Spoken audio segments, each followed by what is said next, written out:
दोस्तों, मोहन एस्ट्रोलॉजी में आप सभी का स्वागत है। मैं हूं आचार्य गौतम मोहन और आज हम चर्चा करेंगे रत्नों के बारे में और आपको बताएंगे कि किस रत्न के साथ कौन सा रत्न नहीं धारण करना चाहिए और ऐसी वो क्या क्या स्थितियां हैं जब हम धारण कर सकते हैं या नहीं धारण कर सकते। इन सारी बातों की आज हम चर्चा करेंगे। तो दोस्तों आगे बढ़ते हैं। सबसे पहले हम बात करेंगे यहाँ पुखराज के साथ आपको हीरा या पन्ना नहीं धारण करना। कारण क्या है कि हीरा जो है वो शुक्र ग्रह का आइटम है और पन्ना जो है वो बुध ग्रह का आइटम है और ये दोनों ही पुखराज अर्थात बृहस्पति के शत्रु हैं। जब दो शत्रु ग्रह इकट्ठे होंगे, आग और पानी इकट्ठा होगा तो विस्फोट होगा। अर्थात जब भी हम दो ग्रह कुंडली में इकट्ठे करते हैं, दो वास्तु की विरुद्ध चीज़ें, आपस में लड़ने वाली चीज़ें, आपस में शत्रु चीज़ें इकट्ठी करते हैं या रत्न अपने बदन पर या वस्त्रों के रंग अपने बदन पर लड़ने वाले रखते हैं तो हमें हानि होती है। कुल मिलाकर देखा जाए तो दो शत्रु ग्रहों की वस्तुएं हमें ना तो अपने शरीर पर और ना ही अपने रहने के स्थान पर इकट्ठी रखनी चाहिए।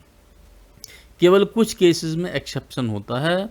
वो जो ग्रह योग हैं वो केवल उस समय के योग को देख के ही बताए जा सकते हैं कि वो शुभ हैं या नहीं। लेकिन कई बार कई इकट्ठे, जैसे 5 रत्नों को हमने इकट्ठा धारण कर लिया, 9 रत्नों को इकट्ठा धारण कर लिया, या 5 प्रकार की वस्तुएं हमने अपने घर के वास्तु में रख ली, या शरीर पर 5 रंगों के वस्त्र डाल लिए, तो ये हमारे भाग्य को बदलते हैं। तो दोस्तों यहाँ पर माणिक्य के साथ हीरा, नीलम, गोमेद या लहसुनिया आपको नहीं पहनना चाहिए। माणिक्य सूर्य ग्रह का आइटम है, हीरा शुक्र ग्रह का, नीलम शनि और गोमेद यहाँ पर राहु का आइटम है, लहसुनिया केतु का। कुछ ज्योतिषीय मान्यताओं के अनुसार नीलम को राहु का आइटम भी कहा गया है। लेकिन दोनों ही स्थितियों में, क्योंकि शनि और राहु दोनों ही सूर्य के शत्रु हैं, इसलिए माणिक्य के साथ हीरा, नीलम, गोमेद और लहसुनिया नहीं पहना जाना चाहिए। केवल विशिष्ट स्थितियों में ही इनका इकट्ठा प्रयोग किया जा सकता है।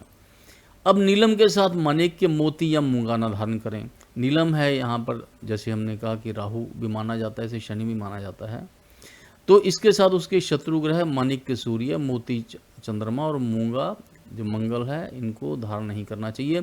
उसी तरह गोमेद के साथ माणिक्य, हीरा या मूंगा नहीं पहना जाना चाहिए। तो दोस्तों आगे बढ़ते हैं। मोती के साथ गोमेद या लहसुनिया ना धारण करें। हीरा के साथ माणिक्य, मोती या गोमेद ना पहने। ये चीज़ें सारी आपको नुकसान प्रदान करेंगी, अर्थात हानि देने वाली बन जाती हैं। इसके बाद हम देखते हैं मूंगे के साथ आपको पन्ना या लहसुनिया नहीं धारण करना चाहिए और पन्ना के साथ मोती धारण नहीं करना चाहिए। ये सारे ही हानि पहुंचाने वाले रत्नों के ग्रह योग हैं।